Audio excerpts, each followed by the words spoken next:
Narrating her ordeal, Mrs. Odion Folonsho, who says she is still receiving treatment about 2 weeks after she had a stillbirth, added that her pain, however, is that she has not seen her husband since about 2 weeks ago when she left home for the hospital after falling into labor. Mrs. Folonsho said her problem started during the early stage of her pregnancy when she had a disagreement with her husband on his instruction that she should register for ante natal at the Ira Specialist Hospital. She said she opted to register at her hospital in Benin City since she and her family are residents in the city. She said her decision to register for ante natal in Benin City angered her husband to the point that he refused to get involved in her effort to go to the hospital when she fell into labor. Mrs. Odion said she has since given birth to a baby through a cesarean operation, lamenting that the baby died at birth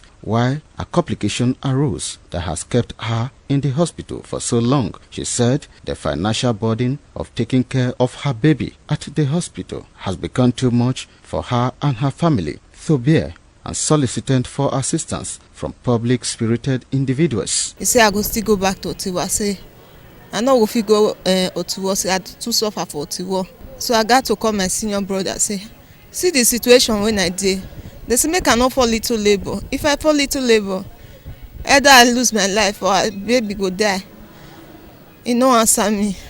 Not until that was Saturday when I come for little labor.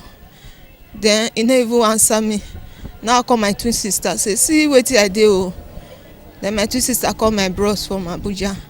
Now my bros call her. Say your wife dey labor. You abandon her. Now he can carry 20,000. Now he give me. In a swift reaction, however, the husband to the patient, Mrs. Vincent Folonsho, who spoke in a telephone interview, said his wife's account of the story was an alleged attempt by her to drag his name in the mud. Mr. Folonsho said he decided to leave his wife to do what was in her mind when she disobeyed his instruction to register for ante natal at the Ira Hospital, where he had the confidence that she will have the best treatment. He said, contrary to his wife's claim, he was trying to make arrangement for the transportation to the hospital on the day in question, only to find out that she left for the hospital without his knowledge. Mr. Folonsho said he gave the sum of 20,000 naira as part payment of the hospital bill to his wife, only for her to disappear from home to the hospital. You are not supposed to pass through labor. Now, labor that you are going into now. Before she even told me, she has called her brother, she has called her mother, called her sister, called every other person. You understand? Then, when she was talking with me, her eldest brother now called me from Abuja.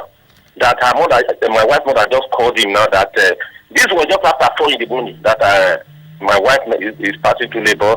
I should.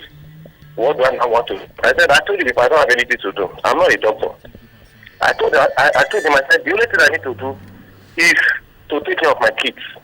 I said, since she told me she's the doctor, she's the patient, she needs to take care of herself. Wellington Kodeja reporting.